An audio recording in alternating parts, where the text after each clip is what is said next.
Me organizim të Ministrisë së Mjedisit dhe Planifikimit Hapësinor të Republikës së Kosovës, në sallën e Kuvendit Komunal është organizuar një debat publik mes përfaqësuesve të Ministrisë, Kuvendit Komunal dhe shoqatave e qytetarëve të shumt, lidhur me planifikimin hapësinor të Parkut Kombëtar Bjeshkët e Nemuna, pjesës së cilës është edhe komuna e Gjakovës. Një iniciativë e tillë është përshëndetur edhe nga zyrtarët komunal. Me tekste veçantë për trajtimin e të dhëna për hapësirën e pjesës perëndimore të komunës së Gjakovës, ku përfshihen fshatrat Ponëshec, Morin, Molleq, Batush, Koshare, deri në kufirën e Bjeshkës Rasa Zogut që kufizohet me territorin e komunës së Gjakovës. Bjeshkët e Nemuna janë aseti më i bukur që posedon Kosova. Për këtë arsye edhe plani i punuar deri më tani është pjesë e një ulumtimi serioz, u shpreh zëvendësministri Ferhat Shala dhe Ilir Morina, kryeshefi i Agjencionit për Mbrojtjen e Mjedisit.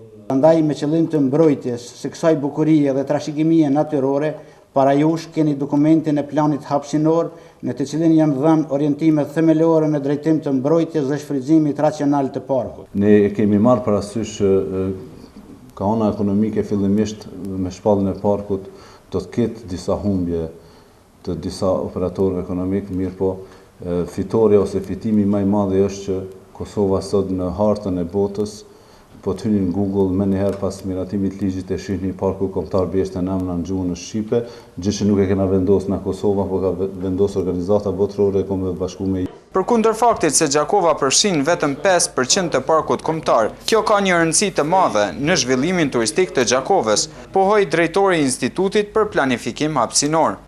Ne kemi planifikuar për shembull që rrugët shtigjet përkamësor që i kemi planifikuar mu lidh edhe me zonën e Valbonës, kështu që pika e Kosharës më bë me hijen itinerare turistike të turistëve që janë të ardhur dhe që janë të na anashkalu si komunë. Debati i paralajmëruar zgjoi interesim të madh edhe tek qytetarët e Gjakovës. Kur mendoj se përkundër ligjeve nuk shihet efekti i tyre në këtë kohë, megjithatë shpresoj duhet një kornizë ligjore adekuate, me të vërtetë që është e mundshme me u realizu. Dokumenti i cili trajton planin hapësinor të Parkut Kombëtar Bjeshkët e Nemuna është në fazën përfundimtare dhe në afat prej 2 apo 3 muajsh mund të transformohet në ligj, nëse miratohet në kuvend.